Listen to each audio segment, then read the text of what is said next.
And that is why we're saying that. Until when we read that, the rule of this House and that Constitution, that's when we can say that we have fair hearing and justice in this regard.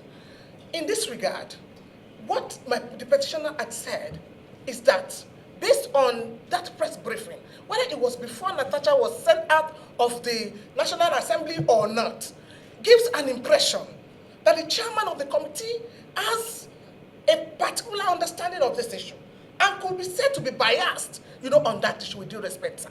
And that is what my client is raising. Now, my client had raised one more point, that in the petition that he had put before you, sir, that the petition had said is going to bring the principal witness, Senator Natasha, as one of the witnesses to speak on this issue.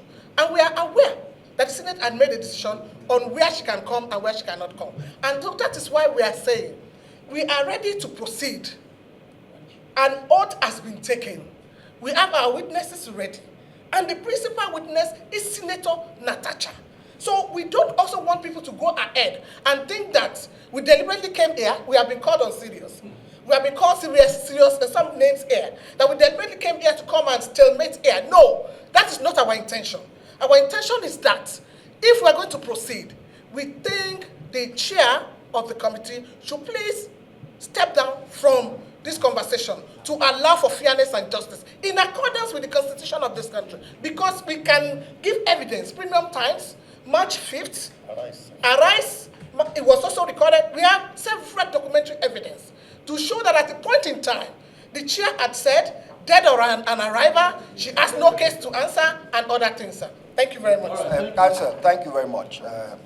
But let me tell you, and I use the word dead on arrival.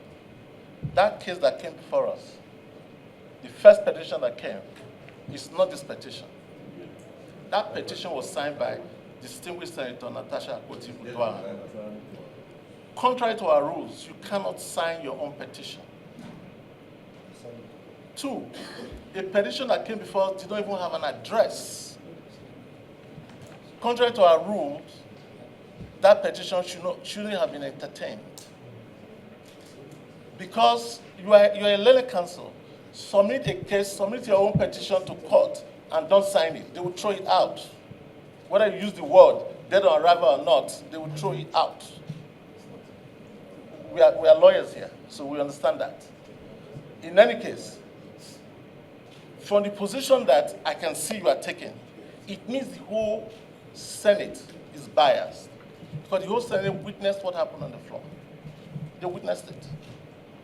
And so, I don't know what other committee you're going to now constitute that is not aware of what has been going on.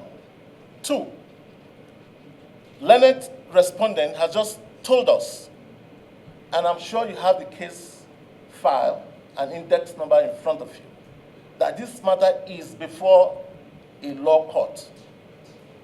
And I will address that. And we'll address that by our rule book, which says Order 47. And I will read on record. Senate should not receive or deliberate on any matter to which actions are pending in any court of law.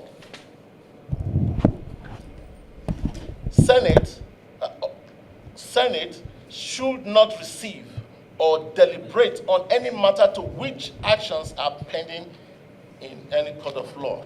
This is our rule book, Senate Standing Orders 2023 as amended. And I'm glad you said you have had the opportunity to read this rule book. Therefore, based on 2 things. 1, the petitioner said he would not speak to his petition because the Senate is biased, or I'm biased, or the committee is biased. 2, the respondent has just told us, and the papers are before you, that this case is before a competent court of law. Therefore, this committee will allow a court of law that will not be biased to handle this matter. Therefore, this matter is closed here at the Senate and is adjourned. Sit down.